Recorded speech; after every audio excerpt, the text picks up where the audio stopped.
Bismillahirrahmanirrahim. Assalamualaikum warahmatullahi wabarakatuh. Saya Rizal Asmalian. Saya akan mempresentasikan paper saya yang berjudul MIPS Router Targeted Warm Botnet with OpenWRT SDK Toolchains. Oke, sebelum masuk pembahasan utama, mungkin sedikit pengenalan diri. Mi adalah IT enthusiast dan self-taught programmer dengan beberapa bahasa yang saya tahu bukan saya kuasai seperti C, PHP, Python, Perl, C#, VB.NET, standar lah ya. Oke, cukup pengenalannya. Mungkin kita akan sedikit belajar dulu sejarah internet, yaitu pada 2 November 1988, Robert Tapan Moniz Jr. merilis apa yang diyakini banyak ahli komputer sebagai UAM internet pertama.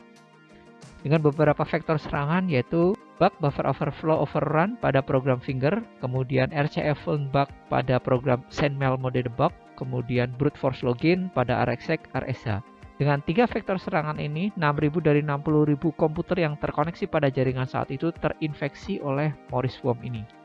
Dan ini sekitar menjadi 10% dari internet saat itu. Kemudian, beberapa sistem ARPANET network harus di-shutdown untuk meredakan penyebaran Morris worm ini. Sisi positifnya adalah terbentuknya CERT, Computer Emergency Response Team, untuk menangani kejadian Morris worm ini. Yang menjadi catatan adalah perbedaan virus pada saat itu dan worm Morris, yaitu adalah virus menginfeksi sistem melalui boot sector pada bootable media atau file executable, yaitu .com atau .exe file. Kemudian virus perlu interaksi user seperti booting pada infected bootable media atau eksekusi file pada file yang sudah terinfeksi. Kemudian virus tidak menyebar melalui jaringan secara langsung kecuali misalkan sharing pada jaringan. Sedangkan perilaku worm Morris pada saat itu yaitu menginfeksi sistem melalui kelemahan program, terutama pada program yang sudah saya sebutkan pada sistem operasi Unix.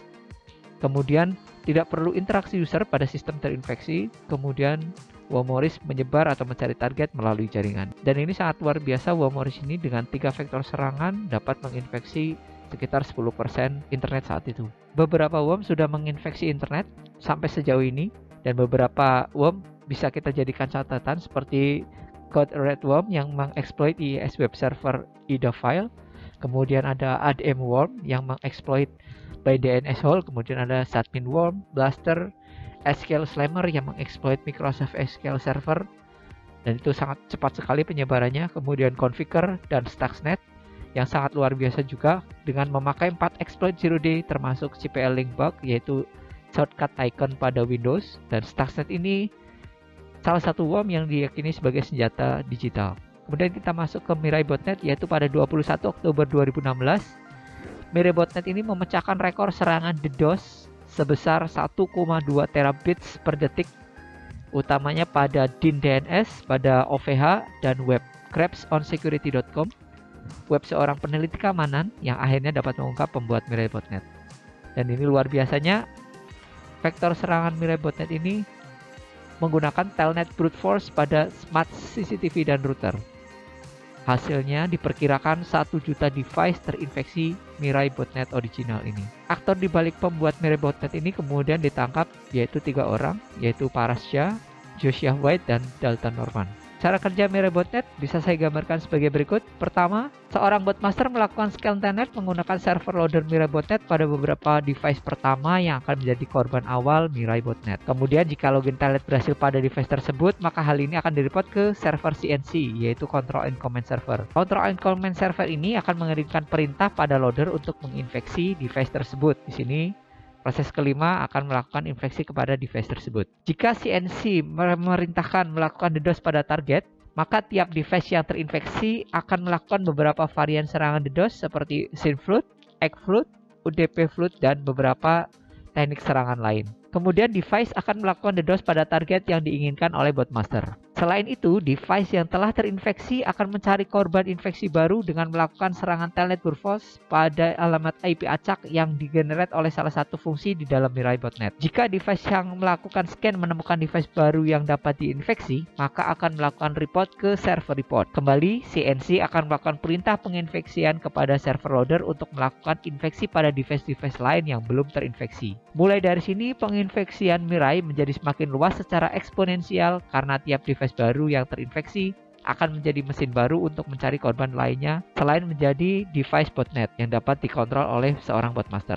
Ketika serangan DDoS Mirai Botnet menjadi perhatian dunia, Pembuat Mirai.NET merilis source code Mirai.NET dengan tujuan untuk menyamarkan siapa pembuat Mirai.NET sesungguhnya. Dengan dirilisnya source code tersebut, kemudian muncul botnet baru varian dari Mirai.NET. Selain itu, botnet baru tersebut memakai vektor serangan lain selain dengan telnet brute force pada device yang dapat diinfeksi. Kecanggihan teknik botnet baru dapat dilihat dengan vektor serangan yang bervariasi selain menyerang brute force pada service telnet. Sebut saja botnet TTINT yang menggunakan kelemahan pada tenda router yaitu CVE 2020-10987 pada router tenda untuk melakukan infeksi. Botnet di masa mendatang akan menggunakan exploit semacam ini untuk melakukan infeksi device yang memiliki kelemahan.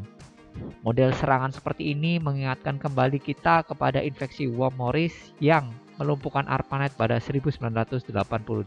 Pada beberapa situs berita, kita lihat di sini ada TTINT IT botnet yang memakai 2 exploit zero day pada tenda router, kemudian ada EchoBot yang memakai 13 exploit baru, kemudian ada beberapa botnet lain yang memakai vulnerability zero day untuk menyerang router-router yang dapat diserang.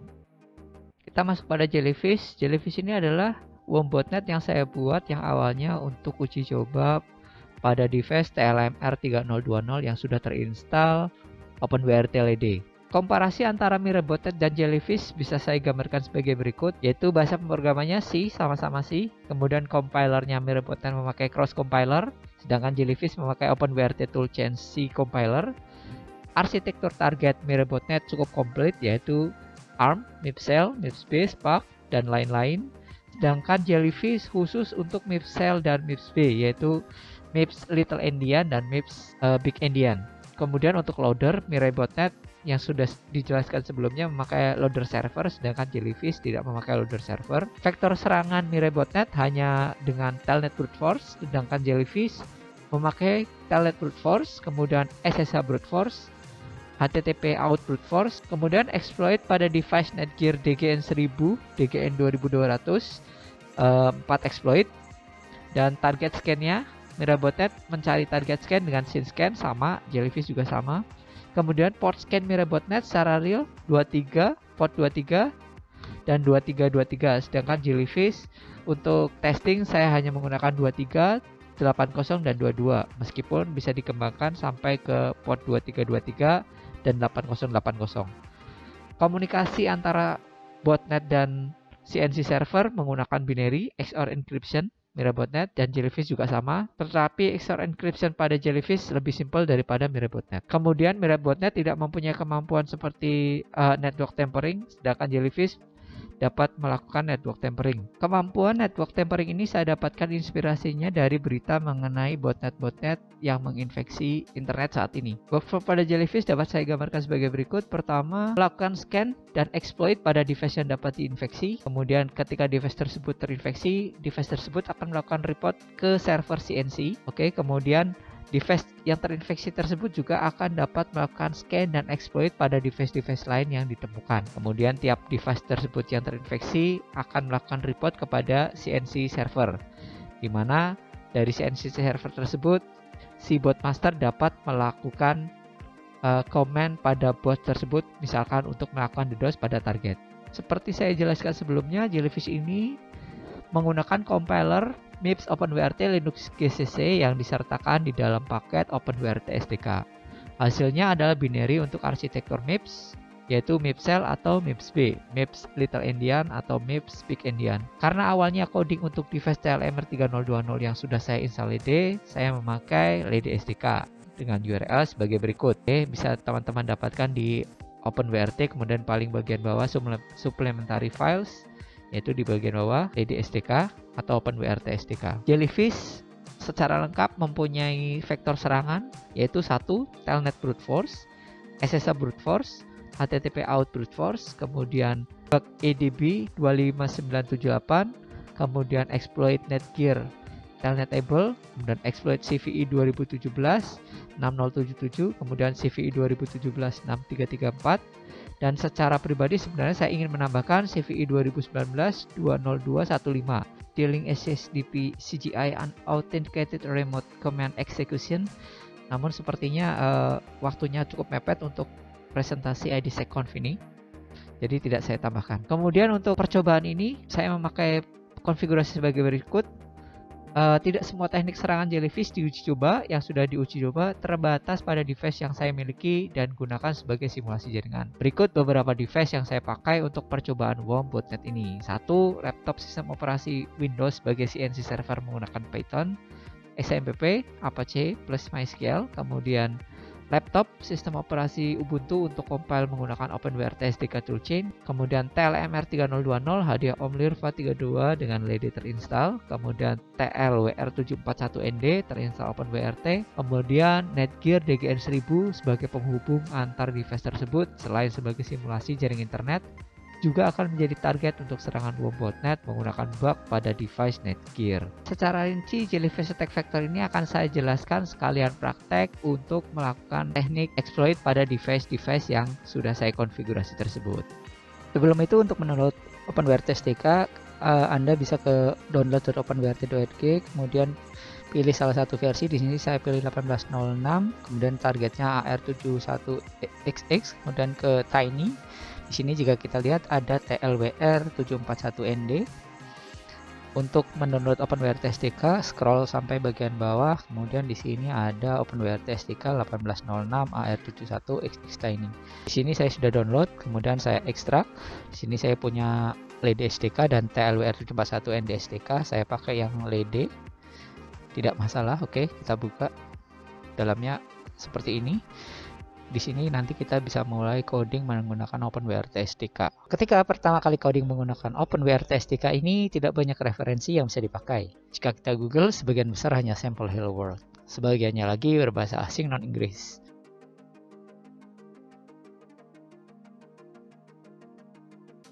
Jadi, hasil compile OpenWRT SDK sebenarnya berupa file package installer yang bisa diinstal pada device OpenWRT. Biasanya berextension .ipk. Mungkin di kesempatan lain kita bahas bersama membuat installer OpenWRT ini. Namun untungnya bahasa basicnya adalah C dengan compiler GCC, dan ini akan kita pakai.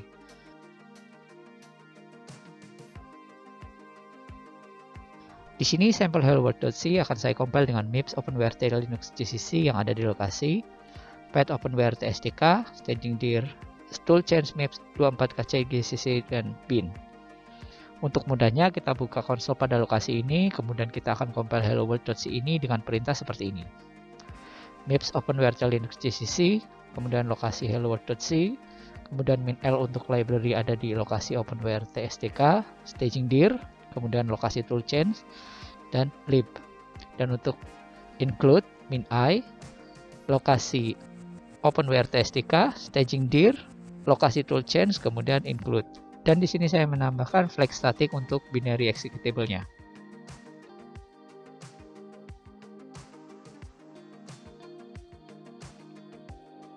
Kita lihat file helloworld binary untuk MIPS berhasil dikompil. Kemudian karena Ubuntu ini sudah ada QEMU MIPS untuk menjalankan binary MIPS ini, saya bisa langsung mencobanya dengan menjalankannya. Atau dengan memanggil QEMU MIPS diikuti nama filenya. File binary ini juga akan saya tes pada device yang sudah terinstall OpenWRT.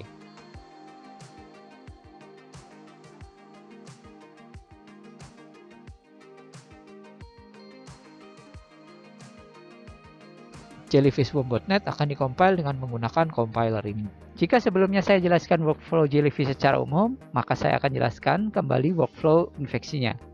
Jika salah satu vektor serangan berhasil pada sebuah device, maka device tersebut akan medownload worm dari CNC server, kemudian jika sudah, worm tersebut akan dieksekusi. Jika worm sudah berhasil menginfeksi, maka worm kembali akan melakukan scanning dan infeksi pada device lain.